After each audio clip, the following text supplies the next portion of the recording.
So the content of this video will be about our nodal analysis. So nodal analysis provides a general procedure for analyzing circuit using node voltages as the circuit variable.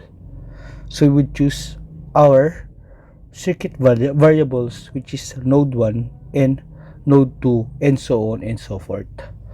So choosing node voltages instead of element voltages as circuit variable is convenient and reduces the number of equations one must solve simultaneously. So in nodal analysis, we are interested in finding a node voltages given a circuit with n nodes without voltage sources. The nodal analysis of the circuit involves taking the following three steps. First is to select the node reference or select a node as the reference. Perhaps the reference node can be considered our ground. Next is to apply Kirchhoff's current law to each of the non-reference node and use Ohm's law to express the branch current in terms of node voltages. Solve the resulting simultaneous equation to obtain the unknown node voltages. So the first step, we would place a ground on the circuit because this will assume the zero potential. So as you can see in this circuit, we can create our ground. But first things first, you must know how to identify your nodes. Now, the nodes that you will identify here are those nodes that are not connected in series. Okay, take note that if a node is connected in series, they have similar current. So therefore, the nodes that we would identify are the nodes that are not, or nodes that are not connecting to elements in series.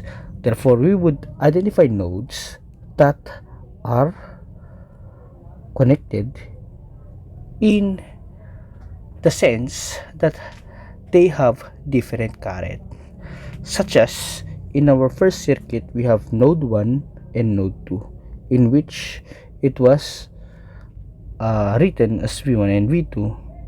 So you have node 1 and node 2. Now, after choosing our node, now we can create our currents.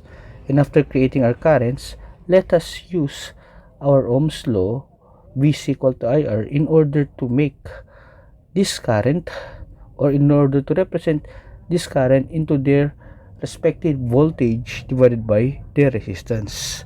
Now, if you would apply KCL, let's say at node 1, you would see that current entering the nodes is our capital I1, and current leaving the node is our capital I2. Take note that these current sources have or already the current in this I1 and I2. Now, the unknown current will be particularly in our I2, I1, and I3. But for me, I prefer to write my I2 as I12. Why?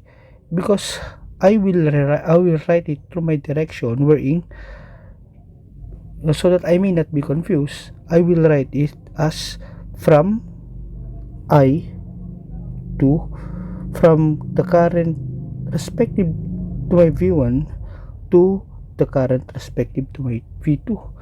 So we have I12, and of course for my I1 I will write this as I10, meaning it is going from my V1 going to my ground, which has zero potential. Same is true with my I3, which is can be written as my I20. Okay, now if I would make a KCL at this equation, you will see that KCL at node 1, you will identify my I1. Okay, so that is already a current that is given in the circuit. So I1 entering to my node 1, and my I2, which is leaving the node, so I will write this as I12, and I have already identified current, which is I2, and a current I1 which is also leaving the node I10 equals 0.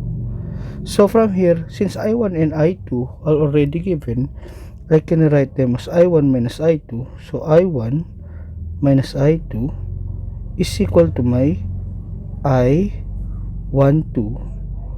plus I10. So 1, 0 equals, that will be my equal sign. So this will be my first equation. But what is my I12? Now, if we would use, if we would, let's say, use the principle V higher I is equal to V higher minus V lower all over my R, wherein the R is the resistance between them. So from here, I may say that my I12 is equal to V1 minus V2 all over my R2. Okay, now be careful with the sign and also the direction of the current. As much as possible, never redirect the direction or change the direction of your current as you are going to your initial computation of the currents. So from here, my I12 is equal to my V1 minus V2 all over my R2, and my I10, of course, is equal to my V1 all over my R1. So from here, I may rewrite my equation I1 minus I2 is equal to V1 minus V2 all over R2 plus, so plus V1 minus V1 all over R1. Okay, I have already transposed the equation a while ago. Yan. So from here, I may rewrite this as V1 over R2 plus V1 for R1 minus V2 over R2, or simply this can be written as V1 multiplied by 1 over R2 plus 1 over R1 and minus V2 1 all over R2, which is equal to my I1 minus I2. This will be our equation 1.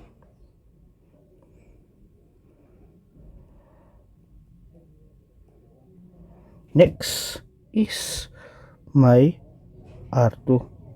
Now, V2 I should say, or KCL at node 2. If I would take my KCL at node 2,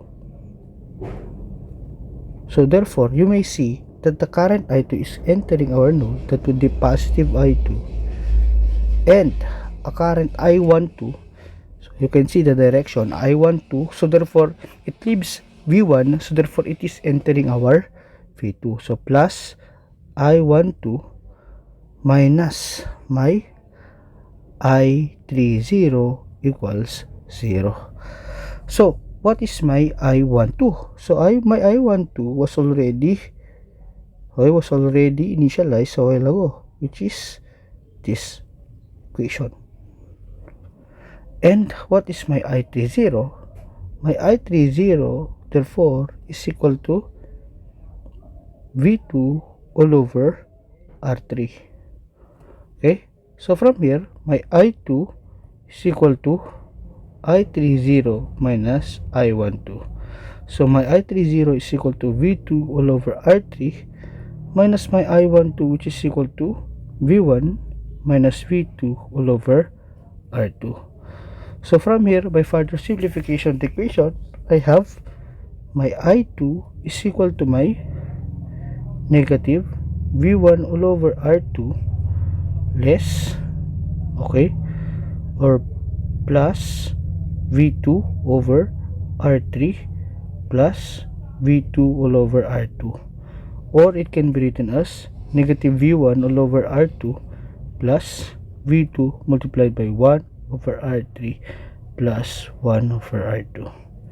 By further analysis, you can resimplify this equation into two equations using your calculator, I should say. So this will be your equation 2. Now, your equation or number of equation will vary to the number of non-reference node.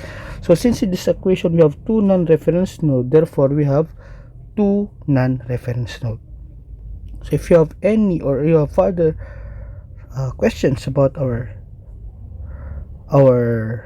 discussion, just feel free to ask. So this is our nodal analysis. For the next video, let's have this example or the example of nodal analysis in order for you to understand further.